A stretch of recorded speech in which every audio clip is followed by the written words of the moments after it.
Now that we got that out of the way, we shall be talking about early game, mid game, and late game. Whoa, what just happened? Yes, can you guys still hear me? Okay, yeah, so it's something on Rose Gamer said. Good. Whew, scared. Got scared there for a second. All right, so let me just grab another sip. It's okay, man. You're not retarded. These things happen. Jesus, it's okay. So, early game, mid game, and late game. I recommend, in the early game, that you grab yourself a small team of capable fighters. I recommend that you grab some Vajir archers or Nord infantry, actually Norger infantry, or some Rodak crossbowmen, a small little force, and start battling. And if you feel like you're tough enough, also solo. That's what I did. I soloed looters around this area and start making money, because early your priorities will be building enterprises, participating in tournaments, and buying properties. These are your priorities. So right now I'm talking about early, mid game, and late game with the objective of conquering the world. So first, we got to deal with finances, our personal finances, and the way we're going to be funding our late game military campaign. So first priority is build enterprises. This takes above priority above all else. Do not go for properties, because investments in enterprises are much more worth it in the long term. You're paying less money for an enterprise that might be producing as much as a town palace. Okay? And the first thing that you should do with any character is build an enterprise in Rivacheg. Rivacheg is your priority, because the enterprise in Rivacheg, fully upgraded, is the enterprise that produces the most money. So this in Rivacheg produces, where was it? Yeah, this week 4.9k. Last week was 5.6k. It will go. So that's your first priority. Build an enterprise in Rivacheg. How do you gather money for the enterprise in Rivacheg? You simply fight enemies, sell their gear, and sell prisoners, or, like Rose Gamer is yelling like an idiot, go for tournaments. That's what you do, boys. Go for tournaments. That's going to be making you a lot of money, but seriously, Rivacheg is the best enterprise that, once fully upgraded, will be giving you quite a good amount of cash for your early game. Now, besides building enterprises all over the world, you also need to gather up all of your companions and send them to gather right to rule. Yep, exactly the same like in all of the other guides. You do this, gather all of them, send them to gather right to rule. But keep in mind, the companions are a little bit more on the expensive side.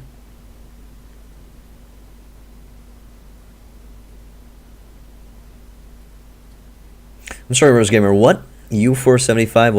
What are you talking about? Anyway,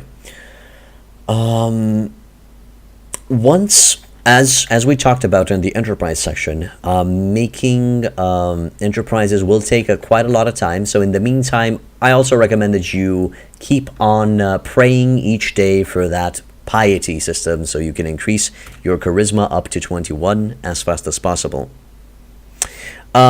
Also, when deciding on what enterprise you need to build in a city, you go and ask the guild master how much each one of them will pay for.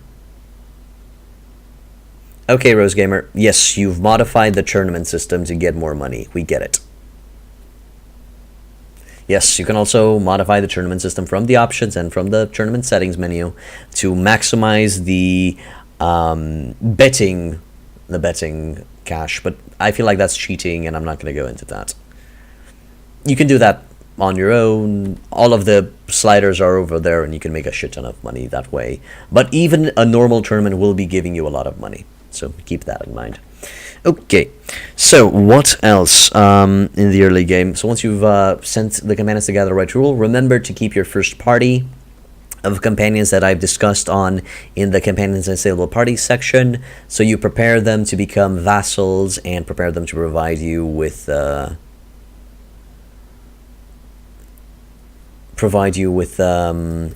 stats for your party. And once you've built enterprises all over the world, you should have piety over 100. But if you don't want to pray each day, you can also pay for the piety. For priests, you can also donate to the church and you receive piety that way if you want to. But that's simply the old-fashioned way. We just gotta pray and increase that piety. So that's gonna be it for the early game. I can also recommend in the early game, if you have around 50 men, 50 decent men, you can also rush and buy a ship from Zendar and go and explore the New World, because the New World is full of treasures, and returning back to the old world with that amount of cash will definitely give you enough money to build enterprises in the old world. If you want to kickstart into high gear, if you don't want to beat around the bush, you just go in the New World and beat everybody up and take their lunch money and stuff.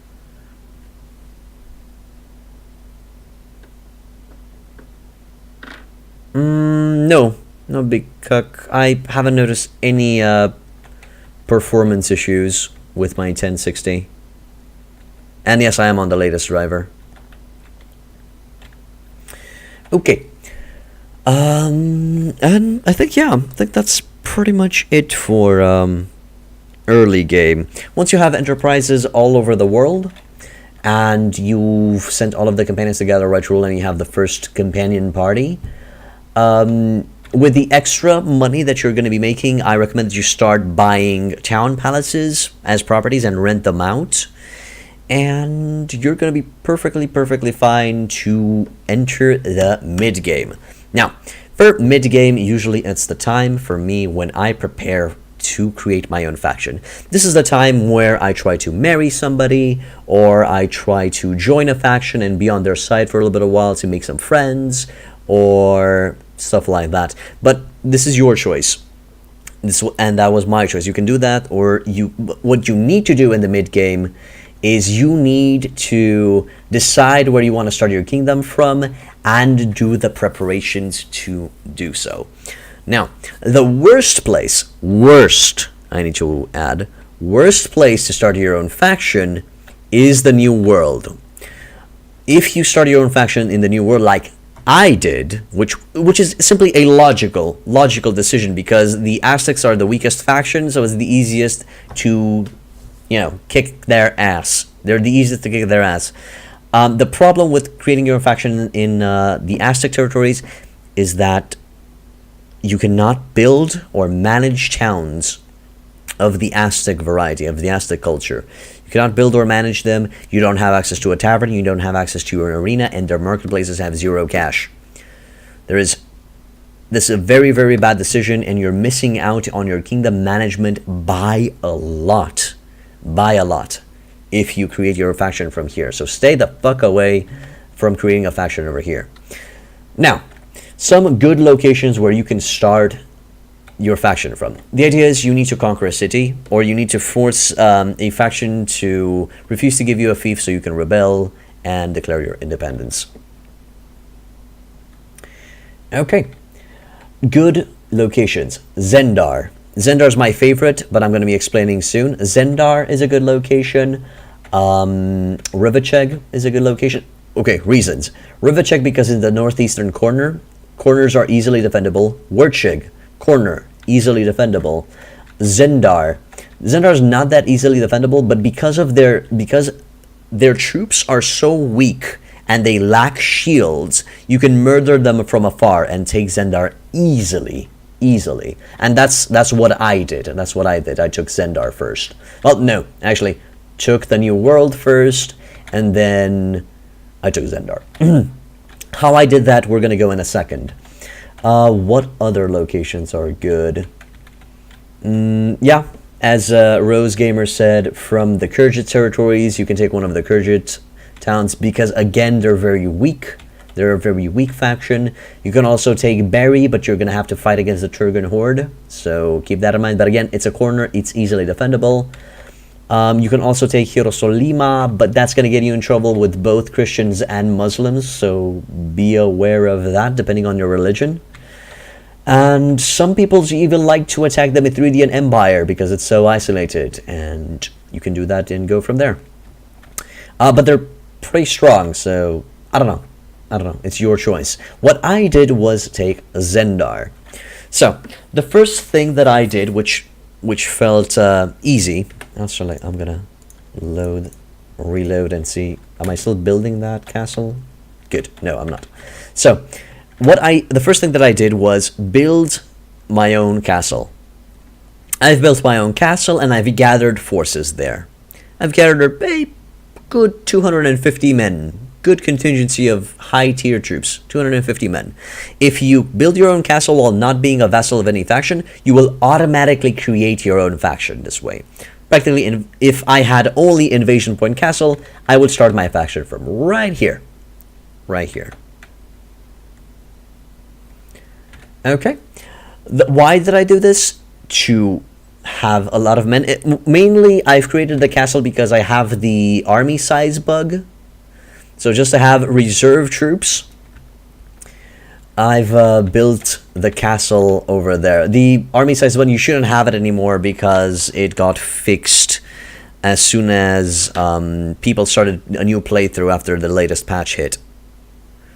Okay. So I used Invasion Point Castle to siege and take Zendar. And I took Zendar with 110 men.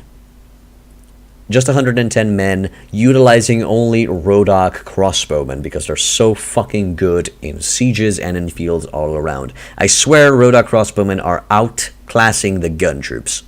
Swear, they're outclassing the gun troops. Okay.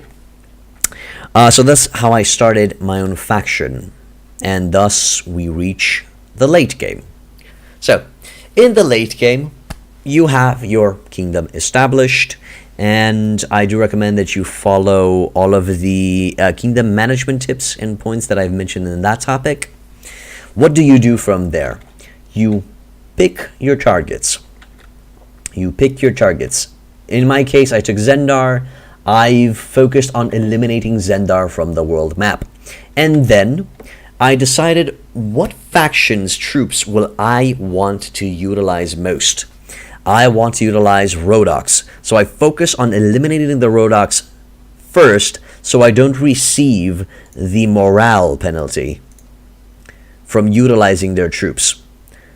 For example, right now I'm at war with the Kingdom of Swadia. If I utilize their troops, I'm going to receive a big morale penalty by utilizing them. While I was at war with the Rodoks, which was practically a Rodok civil war because I was also utilizing Rodok troops, I had morale penalties, and it's better to deal with them as soon as possible so you have a better and more easier time afterwards. So what I recommend is if you start a faction from Rivacheg, for example, and you decide that you want to utilize mostly Nord troops, take all of the Nord faction, both the Norgr and the Nordic Union. Take them and murder them. That's what I recommend. If you want to utilize mostly Sarranids, take a Sarranid city and then focus on conquering the entire Sarranid faction so you don't receive a morale penalty. Mithridians, so on and so forth. In my case, that's what I said. The only reason I took Zendar and did not attack Rodoks directly is because Zendar do not have shields, thus they do not come, they're very, very vulnerable to crossbow fire. Very vulnerable to crossbow fire. And also, there's, in my mind, this will not affect your game in any way. This will not affect, Rose, please. That does not have anything to do with the decision. Logically speaking, I took Zendar because it's the gateway to the new world. It's the only harbor city in the old world, excepting the Mithridians. So it was logical to take it, but this does not affect lords going to sea and stuff like that. But it just felt fun to take Zendar as a starting location.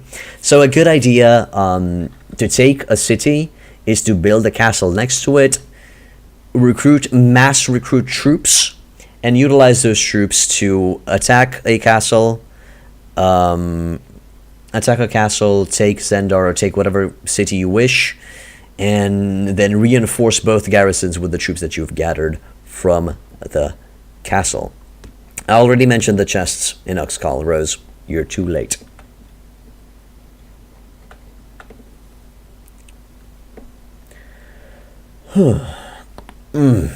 I've mentioned the chests in Uxkhal Ruins in the weapons section, in the best weapons sections, but all's good. All's good. Oh yeah. And after you've conquered a decent amount of territory, try to keep wars on multiple fronts to a minimum. Try to deal with one faction at a time, because sometimes you can get overwhelmed. For example, when I declared war on the Rhodoks, they had an overwhelming amount of forces, and I've actually lost Yalen and almost lost the Zendar to them, but then we bounced back and we fucked them up. Where's my faction? It's all of the red guys. It's all of the red guys, Rose. That's the entirety of my faction. Yeah, I'm doing pretty good for myself. So try to maintain a war on one front and then deal with them. Oh, I did have blue, but once I've restored the Khalratic Empire, it becomes red. Rose. Nope. It's just very, very ugly outside. It's not snowing here. Conduct. Anyway. Besides that, if you're fighting against Swadians, try to bake them into mountainous regions. That's going to make their mounted units useless. If you're fighting against Swadians, Agonic Order, and Saranids, and of course Khergits, if you fear them, bring them into mountainous regions and their advantage goes away. If you're fighting against Rhodoks, try to bring them on a flat field. That way you're going to be able to charge them much faster instead of just going through all of those hills. Nordic Union and North Infantry, if you want to deal against infantry, try to be in a mountainous region and kill them from afar, or just mow them down with cavalry if you have the strong enough cavalry units. And against Rhodoks, again, it's better if you're fighting against ranged options. In case you're fighting, I just mentioned how I deal with mounted units, Rose Gamer. So, and Khergits are included in mounted units, so fuck off. If you need to deal against ranged options like Vajir archers or Rhodok crossbowmen, or any faction that has more crossbowmen in their army, mountainous regions are again very good because you can hide infantry and horses and your own soldiers behind hills and mountains for covering fire, and you can flank the enemy more easily that way. And holy crap, that's pretty much it. Another thing that I can mention is Blitzkrieg Tactics. Well, it was more of a sarcastic reference, Rose. You should read on that. You should really read on that. Well, anyway, there's another thing that I wanted to mention. Yes, Blitzkrieg Tactics. So for Blitzkrieg Tactics, what do I mean by that? If you eliminate the marshal and most of an army of an enemy faction, and they don't have anything to defend with, it's a good idea to start taking castle after castle after town after castle after castle. Just keep on sieging as much as possible before the enemy army and their marshal and their manages to recover and pose a threat to you. That's what I did against the Rhodoks. So we practically had a few major battles against the Rhodoks over here in these areas. We managed to divide and conquer them. They were all clumped up. They were all clumped up in one big pile of enemies around their marshal. We managed to divide and kill them each one at a time. And then as soon as I saw that they really don't have any forces left to contend with, I went and took Jelkel, I took Damion, and I kept on taking castle after castle after castle until I saw that their lords recovered, or I have too few troops to continue taking castle after castle after castle, and to maintain. So some of you are asking, or might ask, how do you keep on fighting and take on castle after castle because you're going to be losing troops in each siege because it's inevitable? How do you do that? Well, I have first of all I have 14 into surgery, so that really helps, and I also replenish my army with the prisoners that I saved from the previous siege, and I keep the ball rolling and I keep going. So that's how I do it.